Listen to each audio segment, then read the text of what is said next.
മലയാളത്തിൻ്റെ പ്രിയ കഥാകാരനെ ആദരാജ്ഞലികൾ. M T Vasudevan Nair, മലയാളത്തിൻ്റെ അഭിമാനം. മലയാള സാഹിത്യത്തിൻ്റെയും സിനിമയുടെയും അതുല്യമായ അധ്യായമാണ് M T Vasudevan Nair. Novelist, തിരക്കഥാകൃത്ത്, ചലച്ചിത്ര സംവിധായകൻ, സാഹിത്യകാരൻ, നാടകകൃത്ത് എന്നീ നിലകളിൽ പ്രശസ്തനായ മാടത്ത് തെക്കേപ്പാട്ട് വാസുദേവൻ നായർ മലയാളികളുടെ ഹൃദയത്തിൽ ഇന്നും ജീവിക്കുന്നു.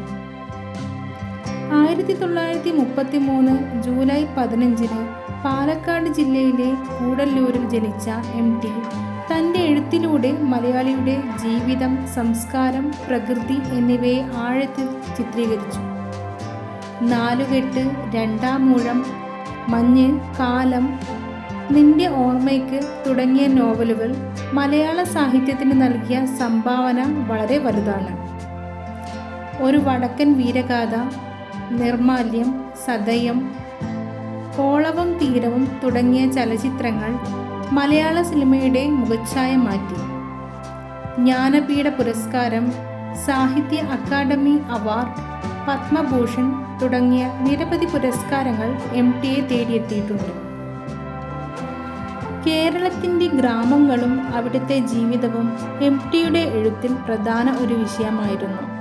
മനുഷ്യൻ്റെ ആന്തരിക സംഘർഷങ്ങളും വികാരങ്ങളും എം ടി തൻ്റെ കഥകളിലൂടെ അനാവരണം ചെയ്തു. സുന്ദരമായ ഭാഷാശൈലിയും വാക്യഘടനയും എം ടിയുടെ എഴുത്തിൻ്റെ മറ്റൊരു പ്രത്യേകതയാണ്. എം ടിയും മലയാള സിനിമയും. എം ടിയുടെ തിരക്കഥകൾ എല്ലാം തന്നെ സമൂഹത്തിൻ്റെ വിവിധ മുഖങ്ങളെ തുറന്നു കാട്ടുന്നവയായിരുന്നു. ഗ്രാമീണ ജീവിതം, പ്രവാസി പ്രശ്നങ്ങൾ, സാമൂഹിക അനീതികൾ തുടങ്ങി വിവിധ വിഷയങ്ങളെ അദ്ദേഹം തൻ്റെ തിരക്കഥകളിൽ ഉൾപ്പെടുത്തിയിട്ടുണ്ട്. എം ടിയുടെ തിരക്കഥകൾ എല്ലാം തന്നെ നാടകീയത നിറഞ്ഞതാണ്. അദ്ദേഹത്തിൻ്റെ വാക്കുകൾ പ്രേക്ഷകരുടെ മനസ്സിൽ ആഴത്തിൽ പതിഞ്ഞിട്ടുണ്ട്. ഒരു വടക്കൻ വീരഗാഥ, കടവ്, നിർമാല്യം, നീലത്താമര തുടങ്ങിയ നിരവധി ചിത്രങ്ങൾക്ക് അദ്ദേഹം തിരക്കഥ എഴുതിയിട്ടുണ്ട്. തിരക്കഥാകൃത്ത് എന്നതിനപ്പുറം മികച്ച സംവിധായകനും കൂടിയാണ് M T Vasudevan Nair.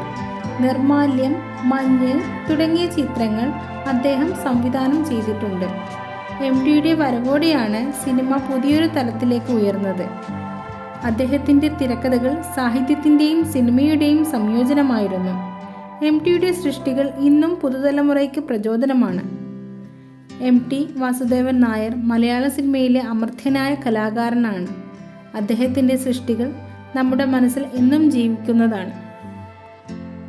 M ടിയുടെ സാഹിത്യത്തിൻ്റെ പ്രത്യേകതയെക്കുറിച്ച് പറയുകയാണെങ്കിൽ അദ്ദേഹത്തിൻ്റെ ഭാഷ സരളവും വ്യക്തവുമായിരുന്നു. അദ്ദേഹത്തിൻ്റെ വാക്കുകൾ ഹൃദയത്തെ സ്പർശിക്കുന്നതാണ്. അദ്ദേഹത്തിൻ്റെ കഥാപാത്രങ്ങൾ ജീവിതത്തിൽ നിന്നും ഉരുത്തിരിഞ്ഞവയാണ്. അവർ നമ്മുടെ ചുറ്റുപാടുകളിൽ കാണുന്ന സാധാരണക്കാരാണ്. കുടുംബം, സമൂഹം, സ്നേഹം, വേർപാട് തുടങ്ങിയ വിഷയങ്ങളാണ് അദ്ദേഹത്തിൻ്റെ രചനകളിൽ പ്രധാനമായും പ്രതിപാദിക്കുന്നത്.